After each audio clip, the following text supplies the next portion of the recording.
ভাই সোনা গয়না চুরি দেখছি, অ্যালুমিনিয়ামের বালতিও চুরি হয়, তাই বলে চাকরি চুরি? ঘুষ নিয়ে গেল কোলা ব্যাঙে, জব নিয়ে গেল চোরে। এত পুরা পিসি সরকারের ম্যাজিক। ঘুম থেকে উঠে দেখবা গিলি গিলি চাকরি গেছে। Welcome to West Bengal. বলছিলাম না যে আমার জীবনে সব থেকে বড় ভুল কি বলতো? পশ্চিমবঙ্গের জন্মানো। এইখানে থাকলে যখন তখন এপ্রিল ফুল হয়ে যাবে। আগে জানতাম প্রাইভেট চাকরির কোনো গ্যারান্টি নাই, এখন দেখি সরকারি চাকরির অবস্থা আরো খারাপ। হ্যালো গাইস, রাই ভালো আছে গো? দিনে 4টা রিল, মাস্ট লাইফ। তাইলে এত লেখাপড়া করে কি লাভ? সে তো ঘুরে ফিরে রিলই বানাতে লাগবে। তাই ছোট থেকে ছেলে মেয়েদেরকে hello guys, subscribe my channel বলতে শিখাও।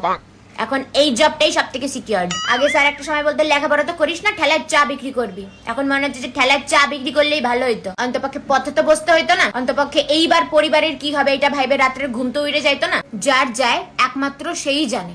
এখন হয়তো বাবা মারাও সরকারি পাত্রের আশা আর করবে না। চাকরিটা আমি পেয়ে গেছি বেলা, শুনছো?